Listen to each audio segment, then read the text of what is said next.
안녕하세요. 저는 박예림이고 삶의 주변부에서 제가 수집한 것들을 통해서 평면과 조각 작업들을 하고 있습니다. 안녕하세요. 저는 자연의 소재로 감정과 기억을 표현하는 작가 복힘이라고 합니다. 네, 안녕하세요. 저는 유락 프로젝트, 신자연 프로젝트를 진행하고 있는 작가 장한나입니다.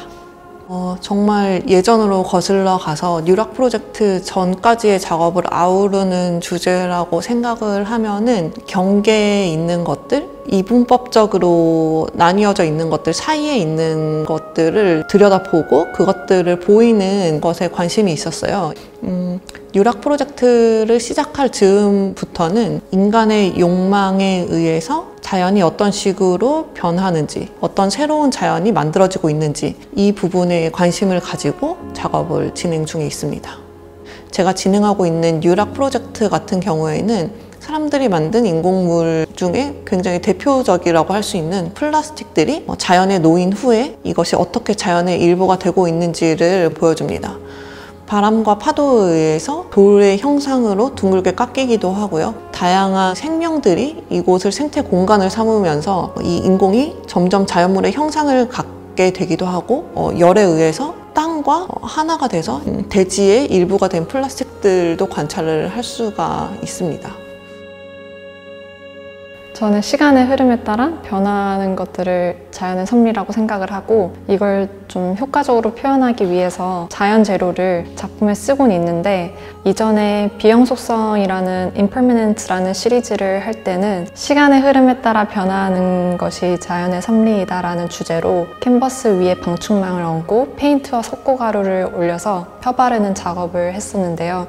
그때는 그 비영속성을 그대로 받아들이고 그것을 표현하는 작업을 했다면 빙화라는 작품을 시작할 때부터 저 스스로 내가 과연 이 시간의 흐름에 따라 변화하는 것들을 온전히 받아들일까라는 질문을 하게 됐어요. 그래서 그것들을 생각을 했을 때 아니다라는 결론이 내어졌고 그것들을 표현하기 위해 나의 나무라는 시리즈를 만들게 되었습니다. 저는 일단 작업을 할 때 꼭 필드 트립을 가서 실제 환경들을 제가 몸으로 경험을 하고 그걸 기록한 과정 이후에 작업을 시작을 해요.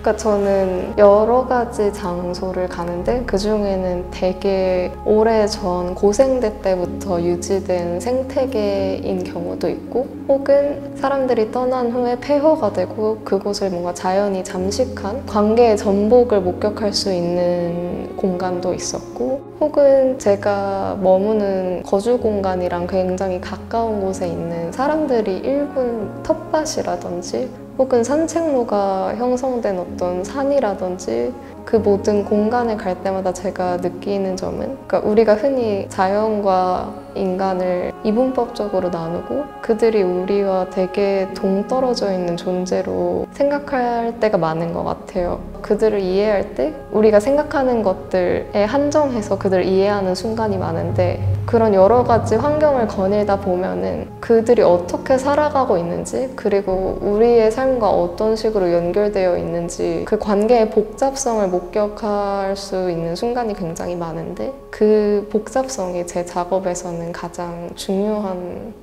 요소인 것 같아요.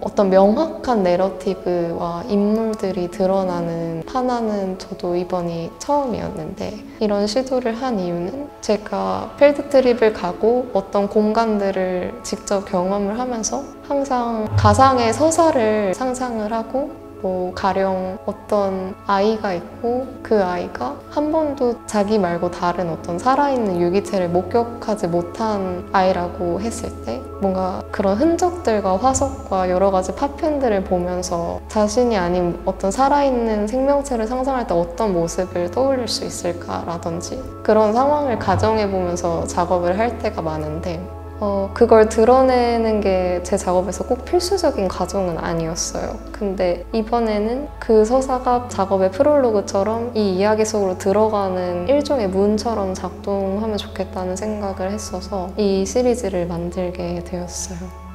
이 시리즈에서 이제 순서가 있는데 어떤 거대한 뼈처럼 보이는 무언가랑 저 아이가 만나는 순간이 첫 번째 장면인데 이미 죽어있는 원래 어떤 모습이었을지 모르는 어떤 흔적이랑 만났을 때의 모습이고 두 번째부터는 소녀의 상상들이에요. 우리가 함께 있었을 때의 모습들에 대한 이런 잔여물이 되기 전에 이 생명체를 만났다면 우리는 어떤 관계를 가질 수 있었을 것이고 어떻게 함께 할 수 있었을까? 상상하는 일에 대한 이야기였어요.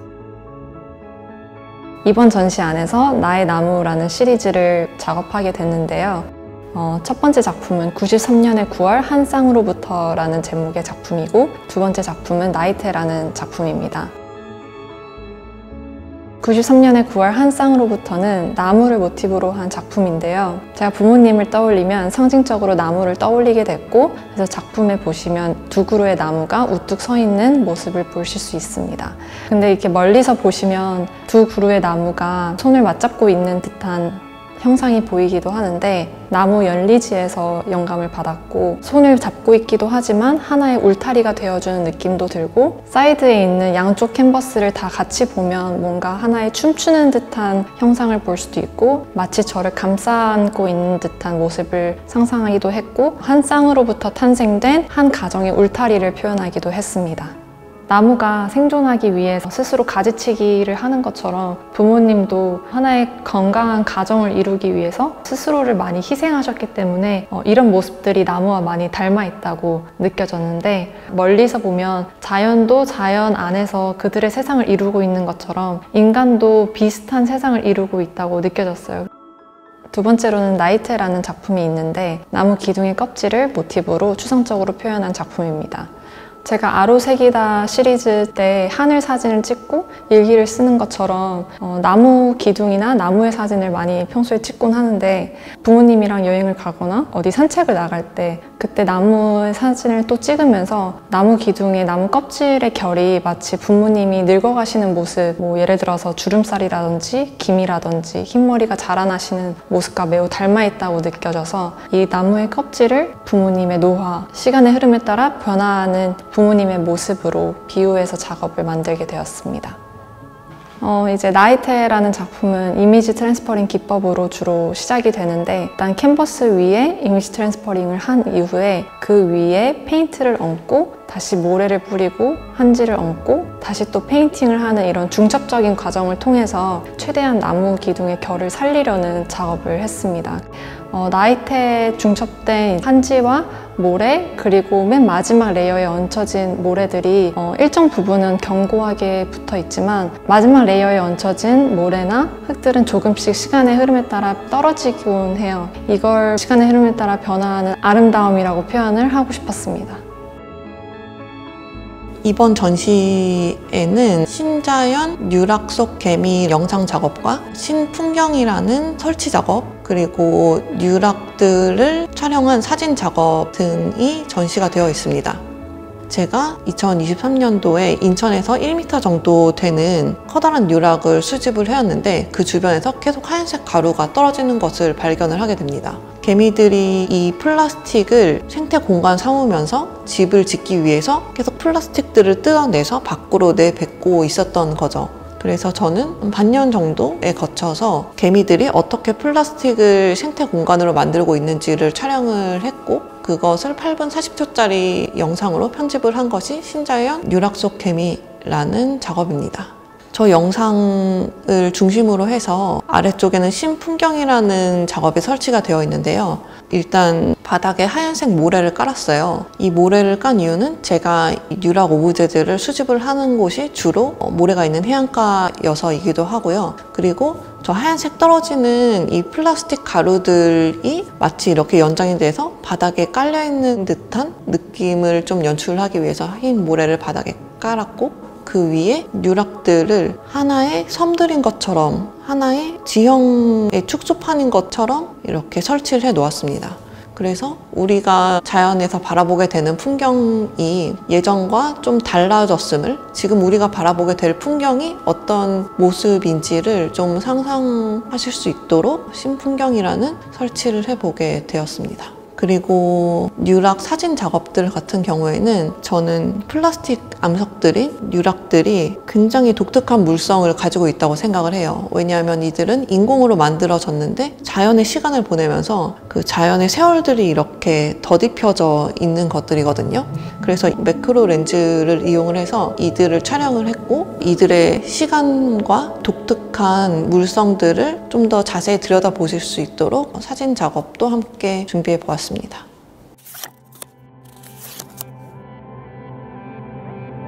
이번 전시 제목이 생명의 연립인데, 자연도 서로 얽히고 설켜 있기 하지만 하나의 큰 조화를 이루는 것처럼 인간도 각자의 삶이 있지만 이렇게 모여서 함께 살아가고 얽히고 서로 상생하는 모습이 자연과 많이 닮아 있다고 느꼈습니다. 저희 부모님도 가정이라는 작은 세상을 만들기 위해서 뿌리를 내리고 기둥처럼 굳건히 저희 옆에 계셔주시고, 또 이런 모습들이 멀리서 보면 나무도 그렇고 우리의 삶도 그렇고 각자 비슷하게 살고 있다고 느껴져서 뭔가 하나의 평행선을 이루고 있지 않나라고 생각을 하게 됐습니다.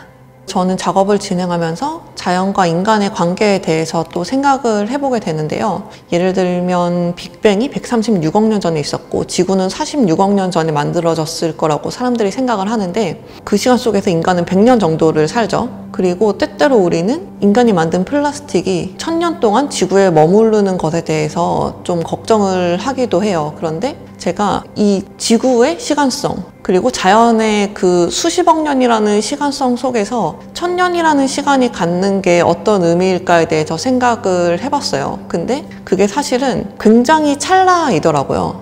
그래서 사실 사람들이 좀 걱정을 하고 우려하는 그런 것들, 그러니까 인간이 만든 여러 인공이 어떻게 자연에 영향을 줄까, 이런 것들도 사실은 굉장히 인간 중심적인 우려일 수 있겠다는 생각을 했던 것 같아요. 그리고 오늘날 인간이 만드는 굉장히 다양한 변화들과 자연의 영향력들에 대해서 또 생각을 해보면, 인간은 사실 똑똑해지는 쪽으로 계속 진화를 하고 자연 속에서 머리를 써서 도구를 사용을 하고 뭐 언어를 발달시키는 쪽으로 진화를 해왔죠. 그러면서 생산을 효율적으로 하는 방법을 알게 되었고 오늘날의 모습을 갖춰왔다고 생각을 합니다. 그런데 그게 어느 시점을 넘으면서 너무 그 양이 많아지고 너무 빨라지면서 우리가 예상하지 못한 방향으로 모든 것들이 흐르게 된 것이라고 생각을 해요.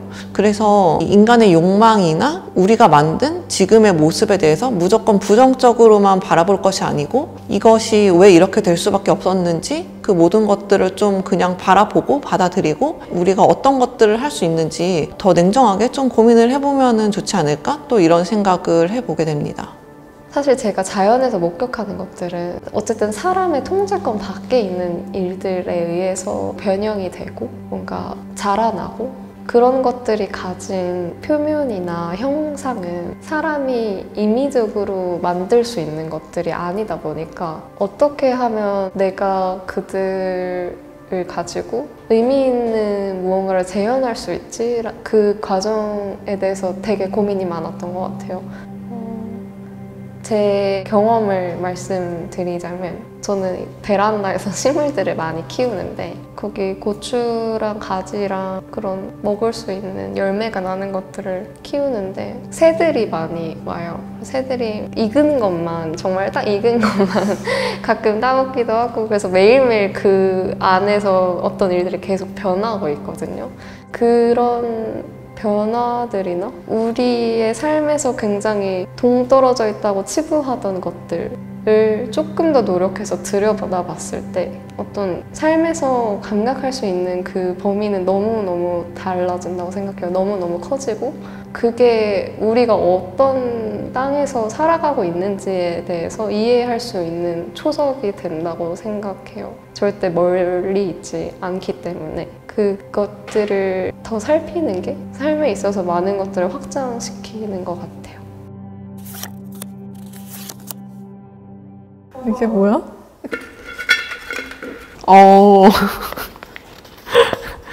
도시 대 자연. 이거 너무 어려운데요. 이러면 무조건 자연이요. 둘 중에서. 뭔가 자연은 혼자 성장할 힘이 있는 곳이고, 물론 도시 또한 그렇지만 그건 인간이 안에 있을 테니까. 인간이 없어도 혼자 많은 것들을 만들어가는 자연을 선택하겠습니다. 저는 사람들의 모습을 또 들여다보고 오늘날의 모습을 들여다보고 이런 것이 굉장히 저한테 중요한 일이거든요. 그래서 또 한국을 뜨지 못하는 것도 한국이 너무 이런 것들이 딱 정말 압축적으로 보이잖아요. 오늘날 인간들의 여러 가지 모습들이. 그래서 저는 한국에서 작업을 하는 것이 굉장히 또 나에게는 참 큰 축복일 수 있겠다 이런 생각을 하거든요. 그런 의미에서 작가로서는 제가 도시를 버리지 못하는 것 같아요. 너무 많은 것들을 볼 수가 있어서. 그런데 인간으로서는 그냥 자연에 가고 싶죠. 항상 그렇습니다. 큐레이터님 쏙 드는 답변이 나왔나 봐요. 무조건 자연. 어렸을 때는 뭔가 도시의 삶이 더 좋았는데 이제는 제가 도시 안에 있다 보니까 그 도시 안에서 어떻게든 자연을 찾으려고 노력을 하는 것 같아요. 많은 영감을 주기도 하고 위안을 주기도 하기 때문에 만약 더 오랜 시간을 제 인생에서 보내야 한다면 자연을 선택하겠습니다.